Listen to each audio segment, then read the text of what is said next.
okay? Almost all diabetics are low in enzymes, and we add proteolytic enzymes. We don't do that in the first week, but then we add those things, and we add certain herbs and certain foods that stimulate the healing of diabetes and your own insulin production. That's what we're looking at now. So live foods is the key. Now, why is live foods important? I mean, why is that different? Well, the secret, which we discovered in this whole process, of actually informally over the last 30 years, but is a research done by Dr. Spindler printed in Science magazine in 2001. He took rats and decreased their calories by 40%, studied it with 11,000 gene chips. This is very well documented. It's a major breakthrough study.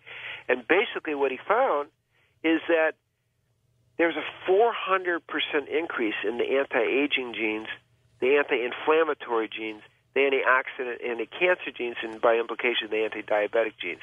So what we get is, yes, diabetes is an accelerated aging, and live foods turns it on. Why live foods? And what do you mean by live foods, Gabriel? Okay, that means foods that are not cooked or microwaved or irradiated, freshly picked, just unprocessed foods.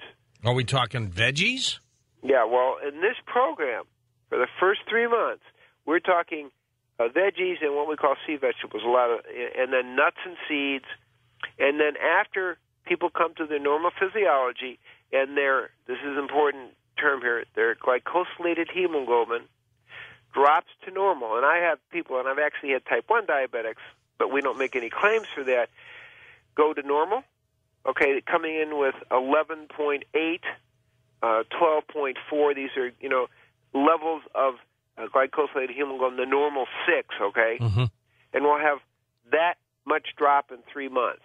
Mm-hmm. And that's not in the literature, except in my book. There is a cure for diabetes. They don't see that data. We see LDLs, which is the bad cholesterol, drop to normal, being an average 147, going down to 82. Triglycerides? And triglycerides also drop, but we measured the LDLs, which are the bad cholesterol. And so that's a dramatic changes. There was a 300% drop in the first 11 people in their C-reactive protein, which measures inflammation. Absolutely. So, and so we're seeing these dramatic, unbelievable drops. The blood sugar average comes in at 247 on medications. They walk out of there an average of blood sugar of 86, fasting blood sugar. These are dramatic drops.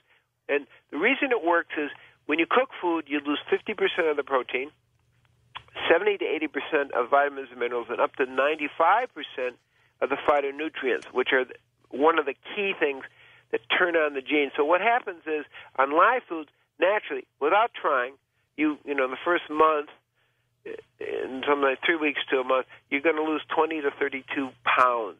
Okay, that's a lot of weight without trying. So it's a great diet too, then. Yeah, and the reason is you're not losing all your nutrition cooking it, and so you get at least 50% less food you can eat, and you're getting full nutrition.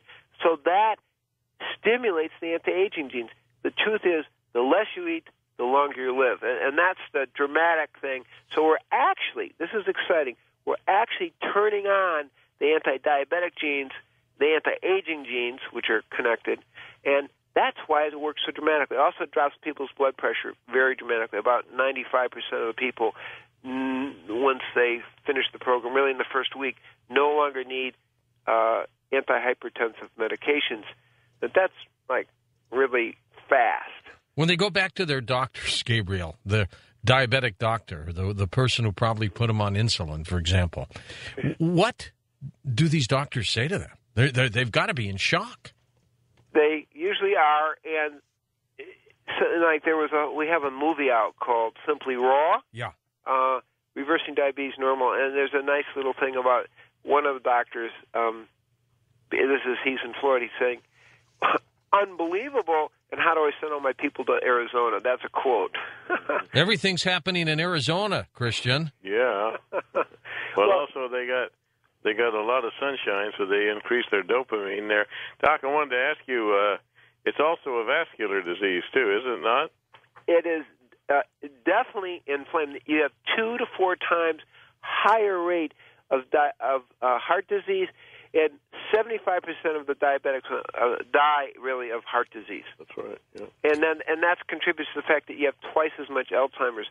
So what we've done is rediscovered an incredibly simple approach. Now, is everybody going to want to do this? No, but there's 81 million pre-diabetics and diabetics. In the last 2 years, there was a 15% increase in diabetics. That's the 24 million. So let's say we get 2%. That's 1.6 million people whose lives are dramatically changed. Absolutely. And what do you mean by pre-diabetic, Gabriel? Pre-diabetic is a person who there's between 25 and 35% of the American population. We're just sticking with Americans in the moment. Who are insulin resistant. So pre-diabetic means you're insulin resistant. It means your pancreas is working harder. Your body is resisting the action of insulin. Okay, it's resisting the action of insulin, and therefore your insulin starts to go up. It can go up 4 times higher. The key is sugar. Okay, that's the number one key. 20 years after sugar is brought into a society, there's an outbreak of diabetes. Yeah. Second key is high animal products and milk and high cooked animal fat. Okay, that's the second thing. Third is watching, those are the 2 big ones, okay? And that's the diet part. Animal products actually, animal protein actually increases your insulin resistance. It actually, the 1/4 pound hamburger will increase your insulin resistance as much as a 1/4 pound of sugar. Oh, my God. So all of these people, we look around, these young people that are overweight, not exercising, a great percentage of them are, would you not say, in the pre-diabetic category? Yeah, and to be specific, we've gone from 4% type 2 diabetes in young people to 25%. Huge. Yeah, these people in the last 10 years. That's unbelievable. They've not outlived their parents. That's one of the big concerns. Right. And if you're a 10-year-old and you get this, by the time you're 25, that means you're more prone to heart disease. You have impotency. You're going blind. You can't even function to support yourself and have a relationship because you're already chronically going downhill. It's very, very sad. The Boston Globe put it really simple. Let's not bother giving these kids bicycles. Let's just wheel out the wheelchairs. Wow. But that was actually in print. So now the question you may want to ask is, well, how does the New York Times say it's incurable? How does the American Diabetic Association say it's incurable? And you're curing people. Exactly. When we cure, we mean a normal physiology, a normal blood sugar, okay, and no diabetic medications. That's what we mean. And a normal glycosylated hemoglobin. And how is it? They're simply looking in the wrong place. They are saying, yeah, you can have a little sugar, yeah, you can do this, you can, you can do a moderate diet, and the result is they don't get good results. So their experience, they're not lying. Their experience is it's incurable. When they say a man's waist exceeding 40 inches and a woman's waist exceeding 35 inches, they are going to become diabetic sooner or later. Yeah, in 10 years, if you're pre-diabetic, you'll be diabetic. It's 10% a year. So by 10 years, okay, so that 57 million pre-diabetics become diabetic in 10 years. So they can't do it. Well, that's great what you're doing because it's going to take a load off the health system. Yeah, 7 to 13% of the world budget goes to diabetes. It's huge. It is huge. What are some of the symptoms of diabetes, Gabriel? Okay, well, the very first thing we got to look at prediabetes is going to be the tendency to have that spare tire. Okay. Okay. And then then you start to have the high blood sugar, and then you start to have the fungal infections from the high blood sugar. You're fatigued. Your mind isn't working very well. There's a slow loss of energy, and there's this sense of accelerated aging. Now, we're not talking type 1 diabetes, where, I had one type 1. He goes into the hospital with a blood sugar 1,200. Oh, okay? That's type 1. Remember, 100 is normal. Yeah. 1,200. Yeah. And, in 2 weeks, his blood sugar on our program goes down to 73, and 2 years later, he's still that. Now, how do we know the type 1? We do a GAD to make that clear. These are type 1 people have antibodies against the beta cells of the pancreas, which produce insulin, okay? And 100% of the type 1s will have a GAD antibodies above 3.55. So that's how we kind of know that, plus the history. Polyuria, you urinate a lot. Polydipsia, you're very, very thirsty. And you get modifications of this with the type 2, but in type 1, it's dramatic. Not to be confused with being dehydrated, for example, right? Definitely not to be confused with that. But what's happening is you're peeing out because you have all the sugar. Your body starts to urinate as a way to try to eliminate the sugar. It's got to fight back. How do we get the book? There is a Cure for Diabetes. You can get it anywhere.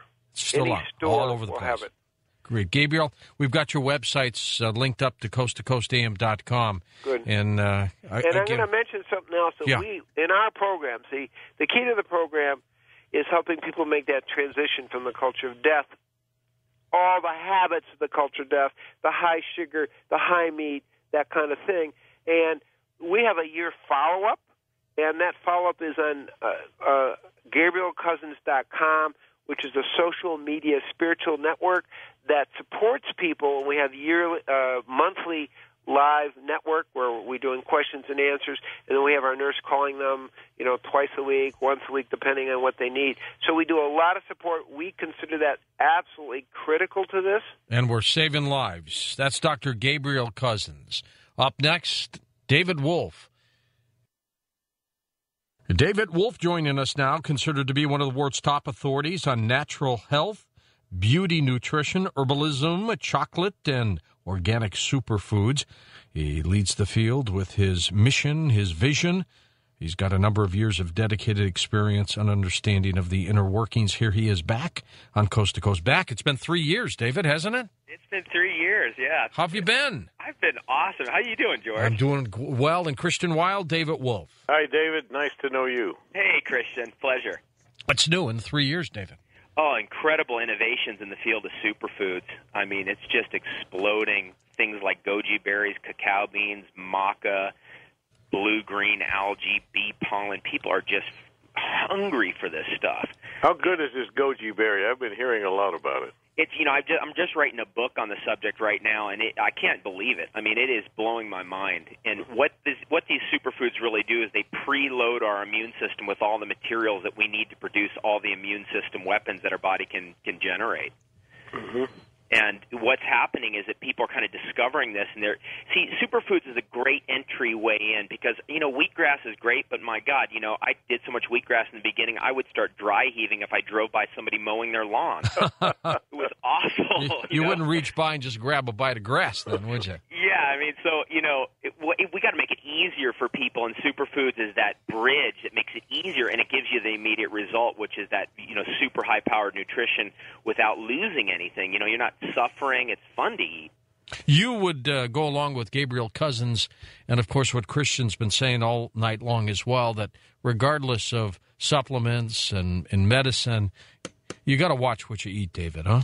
You are what you eat is, I believe, the most powerful phrase we have working for us. And yeah, I that believe, one, excuse me, wasn't that the book by Adele Davis? Yes. It's one of the very first books on nutrition. She was with the New York health system, and she kind of introduced us, older guys, to nutrition. You are what you eat. That's great, Christian, because I tell you, Adele Davis is unknown to most people in my generation, but I picked up her books and read those years ago, and what an influential woman she was. Really, huh?